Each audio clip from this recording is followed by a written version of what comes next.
Hello दोस्तों, नमस्कार। General affair 038 में आपका स्वागत है। आज हम आपको एक नया टॉपिक पढ़ाएंगे जीव विज्ञान के बारे में। और जीव विज्ञान में हम सबसे पहला अध्याय शुरू करेंगे आपका कोशिका। ठीक है, हम पहले कोशिका के बारे में अध्ययन करेंगे। कोशिका को हम संपूर्ण जानकारी लेंगे। कोशिका क्या होती है, कोशिका एक कोशिकीय जीव, बहुकोशिकीय जीव क्या होते हैं, प्रोकैरियोटिक कोशिका क्या होती है, यूकैरियोटिक कोशिका क्या होती है, सभी के बारे में हम विस्तार से अध्ययन करेंगे। आइए हम सबसे पहले शुरू करते हैं कोशिका के बारे में। सेल, कोशिका को इंग्लिश में कहते हैं सेल, जिसकी हिंदी होगी आपकी कोशिका। कोशिका के अध्ययन को हम पहले इसके अध्ययन को जानते हैं। कोशिका के अध्ययन को क्या कहते हैं? साइटोलॉजी कहते हैं। कोशिका के अध्ययन को साइटोलॉजी कहा जाता है। साइटोलॉजी में क्या है, अगर हमने साइटो की बात की तो साइटो का मतलब होता है सेल, यानी कि क्या, कोशिका। ठीक है, और लॉजी का मतलब क्या होता है? अध्ययन, यानी कि क्या कहेंगे इसे हम? स्टडी, या इसे कहेंगे हम अध्ययन। ठीक है, तो कोशिका का अध्ययन ही क्या कहलाता है? साइटोलॉजी कहलाता है। ठीक है, बात करते हैं कोशिका क्या होती है। हम ये जो कोशिका की बात कर रहे हैं, या जो हमने कह दिया ये साइटोलॉजी, विज्ञान की भाषा में कोशिका को साइटोलॉजी कहा जाता है। तो ये कोशिका है क्या? ठीक है, जितने भी संसार में जीव हैं, इस धरती पर जितने भी सजीव पाए जा रहे हैं, सभी के अंदर क्या है? कोशिकाएं हैं। सभी बहुत ही छोटी छोटी कोशिकाओं से मिलकर के बनी है। कुछ ऐसे जीव होंगे जो एक कोशिकीय होंगे, कुछ ऐसे जीव होंगे जो बहुकोशिकीय होंगे। यानी कि जैसे अगर हम अमीबा को लेते हैं, अमीबा क्या होता है? एक कोशिकीय जीव होता है। अमीबा की संरचना कैसी होती है? ये कुछ इस प्रकार का अमीबा होता है। अमीबा इस प्रकार का, अमीबा के बीच में केंद्रक पाया जाता है। तो ये जो अमीबा है, ये केवल एक ही प्रकार की कोशिका से मिलकर बना, इसलिए इसे कहते हैं एक कोशिकीय जीव। अमीबा एक ही प्रकार की संरचना से मिलकर के बना होता है। इसमें क्या होता है? एक कोशिका होती है। ठीक है, अगर वहीं पर हम एक मानव को लेते हैं, अगर हमने कहा एक क्या है, एक कोई मानव है, तो मानव क्या होता है? बहुकोशिकीय होता है। मानव क्या होता है? बहुकोशिकीय होता है। यानी कि ये जो मानव होता है, ये कई कोशिकाओं से मिलकर के बना होता है। हमारे शरीर के अंदर क्या है? बहुत ढेर सारी कोशिकाएं हैं। ठीक है, उसी से क्या होता है, हम इन्हें कहते हैं बहुकोशिकीय जीव, और इन्हें कहते हैं एक कोशिकीय जीव। अमीबा क्या है? एक कोशिकीय है। ठीक है, अगर हम देखें कि कोशिका जो होता है, ये शुरुआत कहाँ से, या इसके अध्ययन के बारे में जानकारी हमें कहाँ मिली, या हम कह सकते हैं कि कोशिका की खोज किसने की थी, कोशिका के बारे में हमें जानकारी किसने दी थी, तो वो हम बात करें तो आपको पढ़ा ही होगा आप लोगों ने कि कोशिका की खोज जो है रॉबर्ट हुक नामक वैज्ञानिक थे, उन्होंने किया था। कोशिका की खोज, या कोशिका के खोजकर्ता, या कह सकते हैं कोशिका के जनक किसे कहा जाता है? रॉबर्ट हुक को कहा जाता है। और रॉबर्ट हुक ने क्या किया था? कोशिका की खोज की थी। कब की थी? 1665 में। 1665 में रॉबर्ट हुक ने कोशिका की क्या की? खोज की।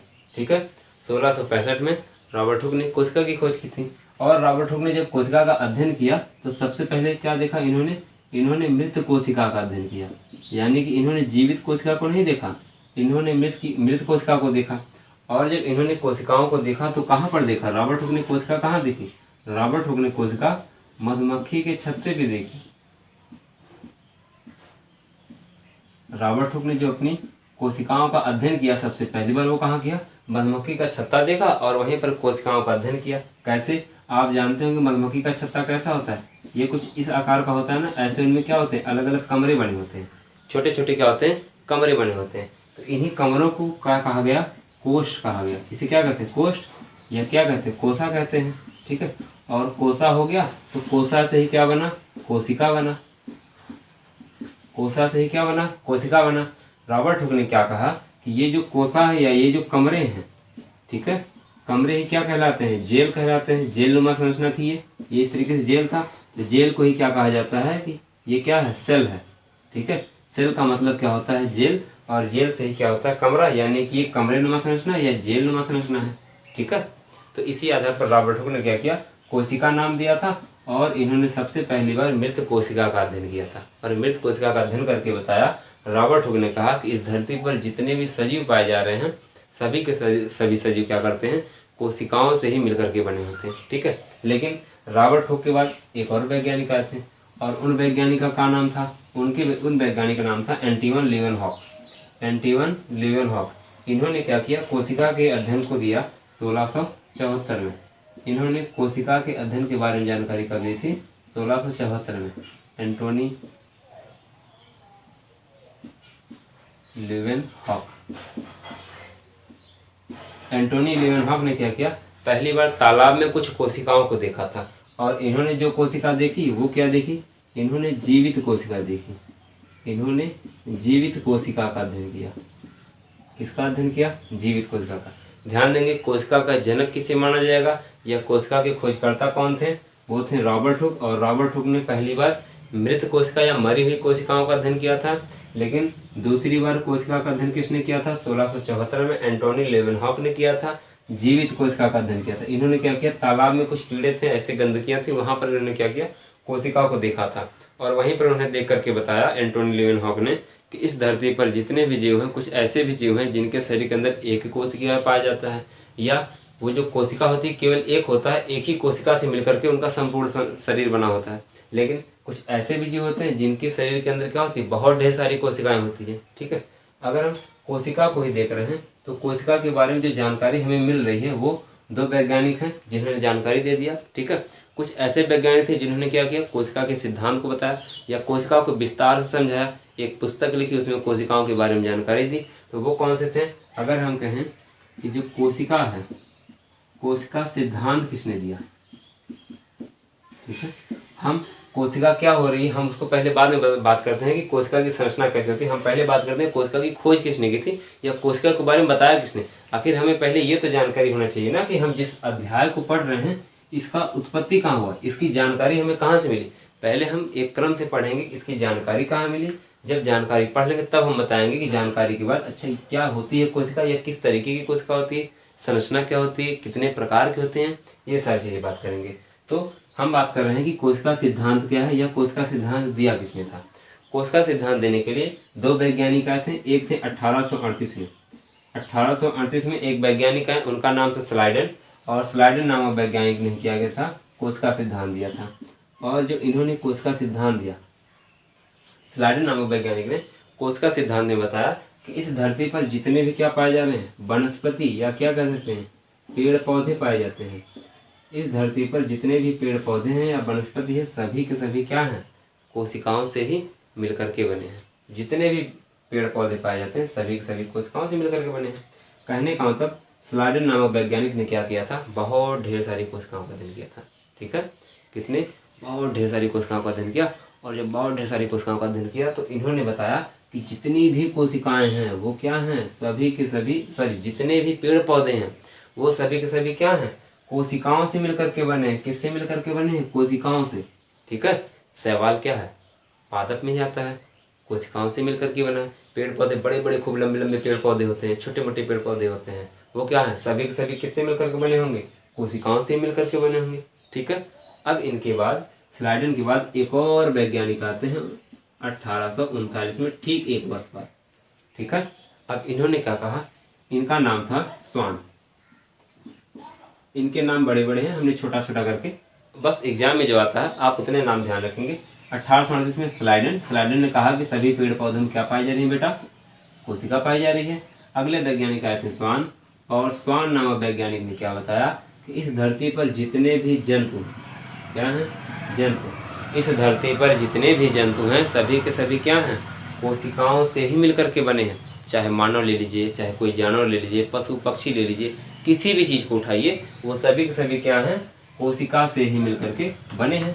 ये किसने बताया, ये स्वान नामक वैज्ञानिक ने बताया। और स्वान नामक वैज्ञानिक ने अपना ये सिद्धांत दिया, सिद्धांत देते हुए कहा कि इस धरती पर जितने भी जंतु हैं सभी के सभी क्या हैं, या तो एक कोशिकीय हैं, क्या हैं, एक कोशिकीय हैं, या फिर क्या है, ये बहुकोशिकीय हैं।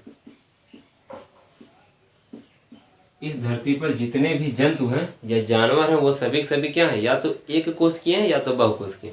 एक कोशिकीय का मतलब बेटा यानी कि वो जो है केवल एक ही कोशिका से मिलकर के बना होगा। जैसे अपने अभी हमने उदाहरण में बताया था ना, ये क्या है, अमीबा है। अमीबा क्या है, एक कोशिकीय। ये जो इतनी बड़ी संरचना दिख रही है ये उसका अमीबा का पूरा शरीर है, और ये जो शरीर है केवल एक ही कोशिका है, तो इसे कहा गया एक कोशिकीय जीव।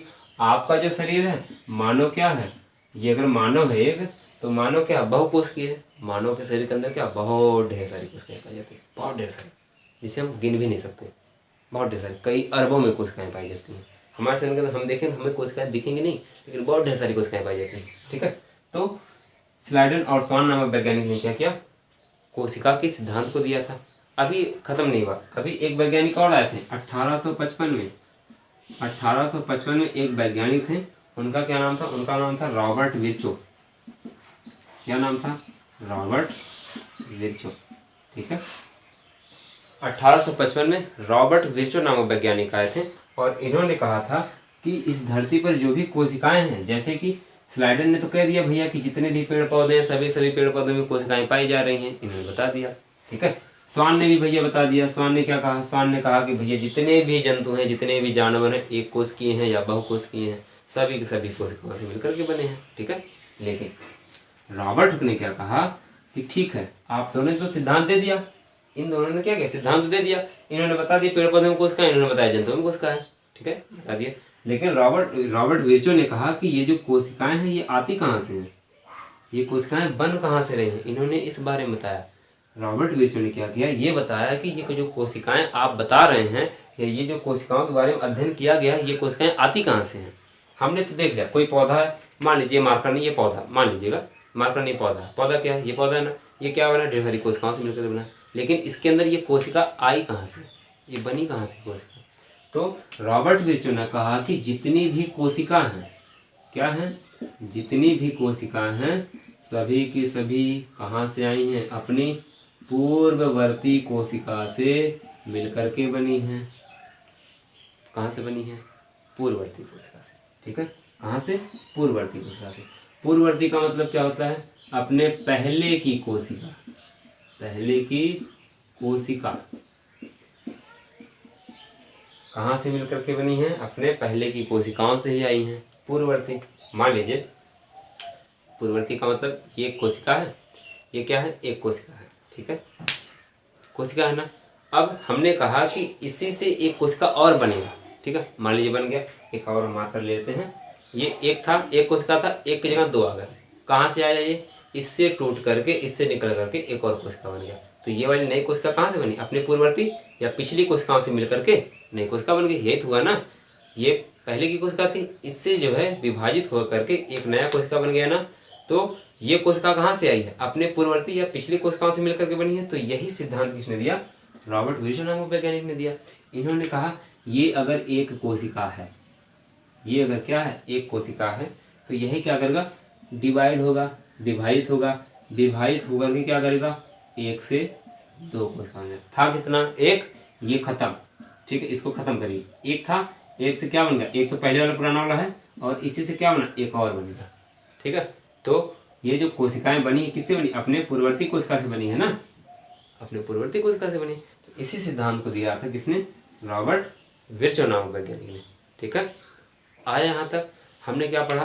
कोशिका की खोज, कोशिका का सिद्धांत, कोशिका के बारे में किसने बताया था। ठीक है, सारी चीज़ें आपके सामने हैं।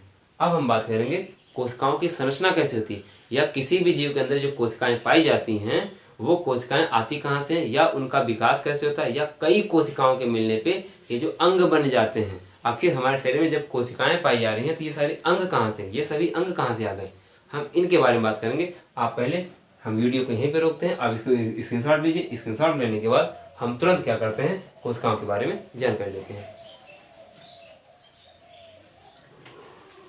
आइए बच्चों, अब हम क्या बात करेंगे? कोशिका की संरचना के बारे में, या कोशिका जो होती, जो हमारे शरीर के अंदर कोशिकाएं हैं, या हमारा शरीर ढेर सारी कोशिकाओं से जो मिलकर के बना है वो किस तरीके से मिलकर के बना है। आखिर जब शरीर में ढेर सारी कोशिकाएं हैं तो ये कोशिकाएं हमें दिखती क्यों नहीं हैं? और कोशिकाएं नहीं दिखती, कोशिकाओं की जगह पर हमें शरीर के अलग अलग अंग क्यों दिखते हैं? हमारा शरीर क्यों दिखता है? हमें तो कोशिकाएं दिखनी चाहिए। हम इसके बारे में बात करेंगे। हमने इसके पहले अभी बात किया कि कोशिका की खोजकर्ता, कोशिका के बारे में जानकारी किसने दी थी, कोशिका सिद्धांत यानी कि कोशिका के बारे में विस्तार से किसने समझाया था। ठीक है, अब हम बात कर रहे हैं कि कोशिका को, हमारे शरीर में जो कोशिकाएं हैं ये हैं कैसे, या ये इतनी छोटी रूप में क्यों है। ठीक है, हम इसके बारे में बात करते हैं। मान लीजिए आपके शरीर में क्या है? ढेर सारी कोशिकाएं हैं। ठीक है, तो यानी कि आपका क्या है? एक खूब बड़ा सा क्या है? शरीर है। ठीक है, शरीर है। और अगर हमने क्या किया? शरीर को एक संरचना के आधार पर क्या किया? बांटा है। शरीर को क्या किया? एक संरचना के आधार पर बांटा है। तो शरीर को संरचना के आधार पर, संरचना या कह सकते हैं क्रिया और संरचना के आधार पर बांटा है। ठीक है, अब ऐसा थोड़ी ना कि हमने कह दिया शरीर को काटना है या बांटना है तो चाकू से काटोगे, ऐसा नहीं करना है। शरीर को संरचना और कार्य के आधार पर बांटना है। तो हम अगर शरीर को सबसे सबसे पहला चरण काटते हैं या अलग करते हैं तो हमारे पास क्या निकल कर के आता है, अंग तंत्र निकल कर के आता है। ठीक है, अब हमने कहा कि अगर हम अंग तंत्रों से भी छोटा कुछ देखें तो हमारे शरीर के अंदर क्या आएगा, अंग निकल कर के आएगा। शरीर से क्या आया, अंग तंत्र आया, अंग तंत्र से क्या आएगा, अंग आ जाएगा। फिर हमने कहा कि अभी हमें क्या करना, अंग को भी छोटा निकालना है। ठीक है, अब हमने अंग को भी बांटना शुरू किया। जब अंग को बांटना शुरू किया तो क्या निकल करके आएगा हमारे पास, ऊतक निकल करके आएगा। ठीक है, क्या निकल करके आएगा, ऊतक निकल करके आएगा। ठीक है, अभी हमने कहा कि हमको ऊतक नहीं चाहिए, हमको और छोटा चाहिए। हमको और छोटा क्या मिल करके आएगा, हमारे पास आ जाएगा क्या निकल करके, कोशिका। ठीक है, जिसके बारे में हम अध्ययन कर रहे हैं, जिसके बारे में हमें पढ़ रहे हैं। ठीक है, यानी कि कोई भी जीव है, किसी भी जीव का शरीर ले लीजिए, आप अपना लीजिए या किसी पड़ोस का ले लीजिए, शरीर है, शरीर को एक छोटे रूप में देखा हमने। शरीर से छोटी संरचना क्या हुई, क्रियात्मक और संरचनात्मक इकाई क्या हो गई आपकी, अंगतंत्र आ गया। अंगतंत्र से भी हमने छोटा देखा तो आपका अंग आ गया, और अंग से भी छोटा हमने लाया तो ऊतक आ गया, जो कि मांसपेशियां वगैरह हैं। ठीक है, और ऊतक से भी छोटा देखा तो हमारे पास क्या निकल करके आया, कोशिका। अभी नहीं समझ आएगा, अभी आएगा। एक उदाहरण और देखते हैं।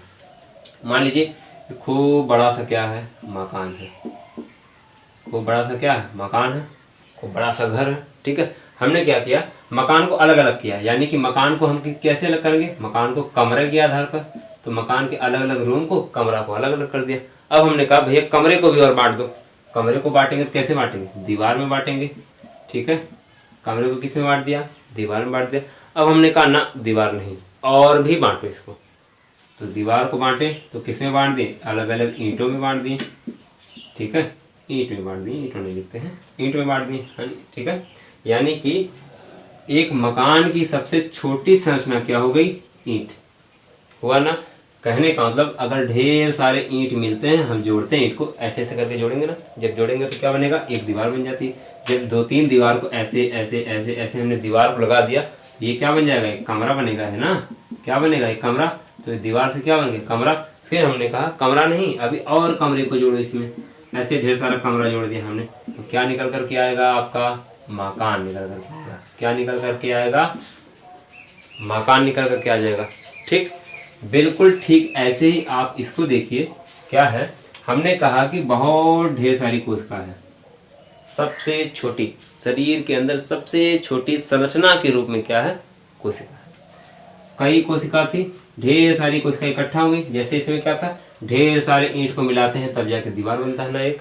ऐसे ढेर सारी कोशिकाओं को मिलाया तब जाके क्या बना, आपका ऊतक बने। ऊतक का मतलब क्या, आप कह सकते हैं मांसपेशियां आपकी जो बन गई। जो हाथ वगैरह मांसपेशियां ना, ये ऊतक है, ऊतक है।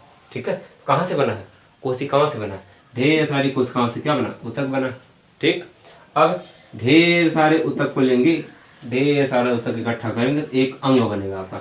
जैसे यहाँ पे दीवार था ना, ईंट से क्या बना, दीवार। कई दीवारों को मिलाए तो क्या बना, कमरा बना ना। ऐसे कई ऊतक को इकट्ठा करेंगे तब जाके आपके पास क्या बनता है, अंग बनता है। अंग बनता है ना। अभी हमने कहा ऊतक के लिए मांसपेशी। जैसे कि आपके शरीर में क्या है, ये मांसपेशियां हैं ना। जब कई ढेर सारी मांसपेशियां आपस में जुड़ी हैं तभी तो जाकर के हाथ बना है, ये हाथ बना है, हमारा चेहरा बना है, शरीर का अलग अलग अंग बना है। कैसे बना है, कई ऊतक के मिलने से क्या बना, अंग बना है। और जो हमने कहा कि कई अंगों को मिलाया जाए तो कई अंगों को मिलाया जाएगा तो क्या बनेगा, अंग तंत्र बनेगा। अंग तंत्र जिसे क्या कहते हैं, ऑर्गन सिस्टम कहते हैं। अंग तंत्रों को भी क्या कहा जाता है, ऑर्गन सिस्टम कहा जाता है। ठीक है, कहने का मतलब कई कोशिकाओं को मिलाने पे जो ऊतक बना है, और ऊतक से ही क्या बना, आपके शरीर का एक अंग बना है ना, हाथ एक अंग बन गया। हमने कहा कि ये एक कई अंगों को मिलाएंगे तो अंगतंत्र बनेगा। अंगतंत्र क्या है, अंगतंत्र की अगर हम परिभाषा देखें, अंगतंत्र का मतलब होता है कि कई अंगों का समूह। क्या होता है, कई अंगों के समूह से किसी एक कार्य को पूर्ण करना।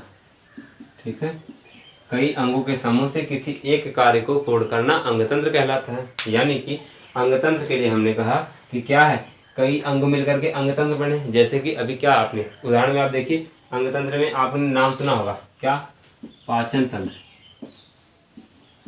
पाचन तंत्र, ठीक, श्वसन तंत्र, सुना है, उत्सर्जन तंत्र, ढेर सारे तंत्र होते हैं, परिसंचरण तंत्र, ठीक है, ढेर सारे क्या हैं, ये सभी क्या हैं, अंग तंत्र हैं। अब आप कहेंगे जो अंग तंत्र थे अंगों से कैसे मिले हैं, बिल्कुल मिले हैं भैया। पाचन तंत्र, मान लीजिए हमने कहाँ लिया, यहाँ यहाँ यहाँ, हमने यहाँ कह दिया ये क्या है, पाचन, ठीक है, पाचन तंत्र है ना, ये पाचन तंत्र है। अब हमने कहा पाचन तंत्र में कई अंगों का समूह कैसे है भाई, भोजन को खाते हो तो पाचन करने के लिए किसकी आवश्यकता होती है, मुख की ना। अब कहोगे मुख से कैसे पाचन होता है, अरे भोजन को मुख में लिया, मुख में जब खाया भोजन को तो मुख में क्या किया, भोजन को चबाया। ध्यान देंगे जब भोजन को आपने चबाना शुरू किया तो भोजन का पाचन वहीं से शुरू हो जाता है।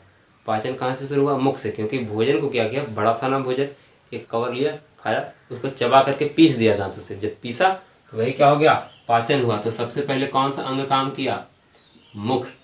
पाचन में सबसे पहला अंग काम किया मुख।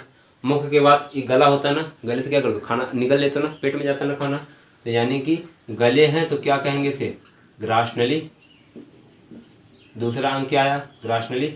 ग्रासनली क्या किया, भोजन को पाचन किया, और पाचन मुख से क्या हुआ, भोजन का पाचन शुरू हुआ, और गला ग्रासनली की सहायता से कहाँ आएगा भोजन, गले की सहायता से पेट में, पेट में आएगा ना।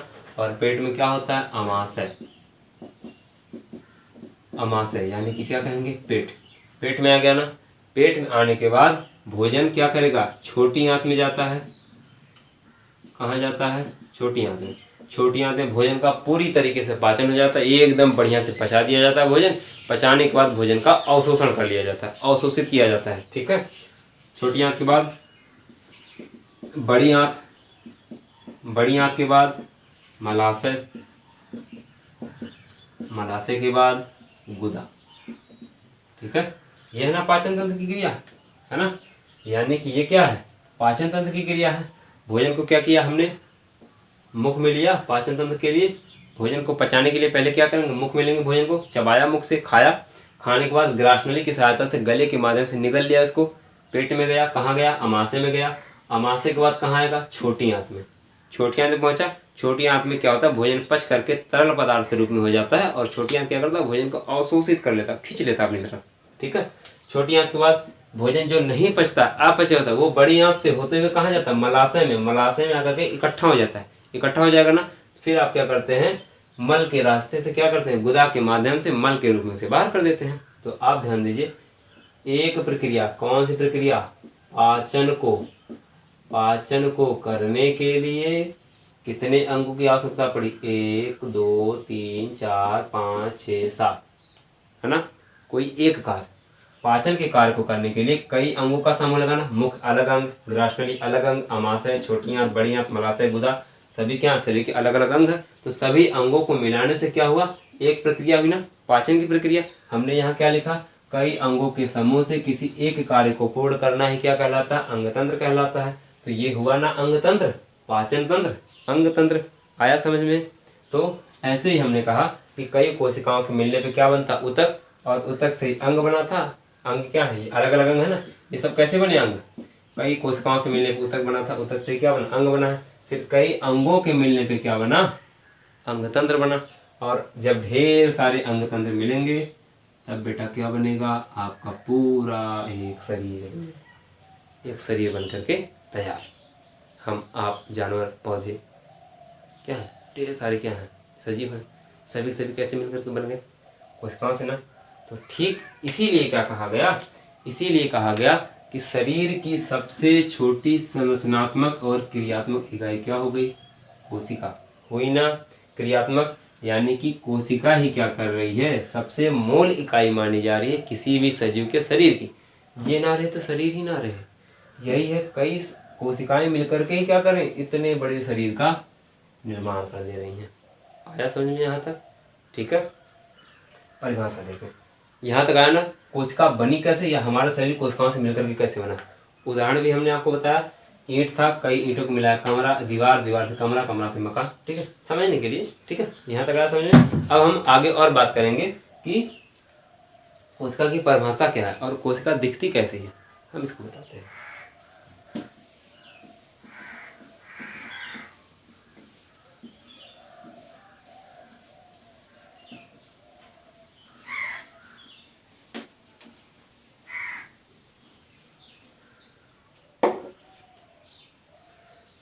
कोशिका की परिभाषा क्या है। ठीक है, यहाँ तक आया ना। कोशिका क्या होती है, कोशिका की खोज किसने की थी, कोशिका के बारे में किसने बताया, यहाँ तक हो गया। अब हम बात कर रहे हैं कोशिका की परिभाषा, डिफिनीशन क्या होती है। आइए डिफिनीशन को लिखते हैं। कोशिका क्या है, लिखेंगे किसी भी जीव की सबसे छोटी संरचनात्मक एवं क्रियात्मक इकाई कोशिका कहलाती है। समझिए, परिभाषा को ध्यान से पढ़िएगा और समझिएगा। क्या लिखा है, किसी भी जीव का मतलब कोई भी सजीव ले सकते हैं, किसी भी सजीव या जीव की सबसे छोटी संरचनात्मक का मतलब संरचना, एवं क्रियात्मक मतलब कार्य करने वाला, क्रियात्मक इकाई क्या कहलाती है, कोशिका। ध्यान देंगे, किसी भी सजीव या जीव की बात कर रहे हैं। अभी हमने एक शरीर लिया था ना, शरीर क्या है, सजीव है। इस शरीर को अगर हमने कई भागों में बांटा था तो सबसे छोटा निकल करके क्या आया था, कोशिका। क्या निकल करके आया था, कोशिका निकल करके आया था ना। ठीक है, अब बात करते हैं कोशिका संरचनात्मक और क्रियात्मक कैसे है। अगर हम कोशिका की संरचना देखेंगे तो ऐसा नहीं है कि सभी जीवों में एक प्रकार की संरचना की कोशिका होती है, ऐसा नहीं। सभी जीवों में अलग अलग संरचना वाले कोशिकाएं होती हैं। आपके शरीर में या मानव के भी शरीर में अलग अलग संरचना की कोशिकाएं होती है। अभी देखिए, जैसे अगर हमने कहा संरचना के रूप में, ये क्या होती है, ये देखेंगे, ये न्यूरॉन होता है आपका। ठीक है, ये क्या होता है, ये क्या होता है, ये न्यूरॉन है। और न्यूरॉन भी क्या होती है, एक कोशिका होती है। ठीक है, ये क्या है, इसे कहते हैं तंत्रिका कोशिका। इसे क्या नाम दिया जाता है, इसे कहा जाता है तंत्रिका कोशिका। ठीक है, ये भी क्या है, एक कोशिका ही है जो कि आपके ब्रेन में पाई जाती है, मस्तिष्क में, तंत्रिका कोशिका। अगर हमने वहीं पर कहा कि रक्त कोशिका क्या होती है, रक्त की कोशिका कुछ इस आकार की होती है। ठीक है, कुछ ऐसे ऐसे आपको दिखेगा, आरबीसी, डब्ल्यूबीसी, प्लेटलेट्स क्या है, कोशिकाएं हैं। लाल रक्त कोशिका, श्वेत रक्त कोशिका क्या है, कोशिका है। इसे हमने क्या कहा, रक्त कोशिका है। ये इसकी संरचना अलग हुई ना बेटा, रक्त कोशिका है। ठीक है, अभी हम और बात करते हैं। आप स्पर्म लीजिए, शुक्राणु लीजिए। ठीक है, शुक्राणु कैसा होता है, ऐसे होता है ना, ऐसे पूंछ निकली होती है इसकी। ठीक, ये क्या होता है, शुक्राणु। शुक्राणु क्या है, एक कोशिका ही है, कोशिका है ना। अगर हमने कहा ओवम या अंडाणु को लिया, अंडाणु कैसा होता है, ठीक है, ये अंडाणु है। ठीक है, ये क्या है, अंडाणु है। ये भी क्या है, एक कोशिका है ना। तो देख रहे हैं आप, कोशिका क्या है, अलग अलग संरचना का है, तो संरचनात्मक हो गया। ठीक है, किसी भी जीव के अंदर क्या होगा, सबसे छोटी संरचनात्मक, यानी कि अलग अलग संरचना वाले, एक निश्चित संरचना वाले। ठीक है, क्या होने चाहिए, जीव होने चाहिए, जिन्हें हम क्या कहते हैं, संरचना तो है, संरचना के साथ साथ क्रियात्मक भी। क्रियात्मक का मतलब इनके कार्य भी हैं, बिल्कुल है कार्य। तंत्रिका कोशिका का कार्य क्या है, संदेशों को पहुंचाना। ठीक है, मस्तिष्क तक संदेशों को पहुंचाना तंत्रिका कोशिका का कार्य है। रक्त का काम क्या है, रक्त कोशिका का काम क्या है, रक्त में क्या पाई जाती हैं, कोशिकाएं, आरबीसी, डब्ल्यूबीसी, प्लेटलेट्स। ठीक है, लाल रक्तकण का, श्वेत रक्तकण का, बिंबाणु जिसे कहते हैं। लाल रक्तकण का रक्त को लाल रंग देता है, ऑक्सीजन को एक स्थान से दूसरे स्थान ले जाता है। तो अलग अलग काम है। ठीक, शुक्राणु और अंडाणु दोनों मिलकर के क्या करते हैं, नए जीव का निर्माण करते हैं ना, नए पीढ़ी का निर्माण करते हैं। अलग अलग कार्य हो गए ना, यानी कि संरचनात्मक और क्रियात्मक इकाई क्या होगी, कोशिका होगी। संरचना भी सबकी है और सबके अलग अलग कार्य भी हैं, संरचना भी है, कार्य भी है। तो क्या हो गया, संरचनात्मक और क्रियात्मक क्या होगी बेटा, आपकी इकाई हो गई। ठीक है, आया समझ में कि कोशिका की परिभाषा हमने क्या पढ़ा, किसी भी सजीव की या किसी भी जीव की संरचनात्मक एवं क्रियात्मक इकाई, सबसे छोटी संरचनात्मक और क्रियात्मक इकाई क्या होगी, आपकी कोशिका होगी। परिभाषा आ गया समझ में। अब हम बात करते हैं परिभाषा के बाद कोशिका के कितने प्रकार हैं, कोशिका को हम पढ़ते कैसे हैं, कितने भागों में अध्ययन किया जाता है, या अध्ययन के अनुसार हम इसको कितने भागों में बांटते हैं, इसको पढ़ते हैं। ठीक, ध्यान से।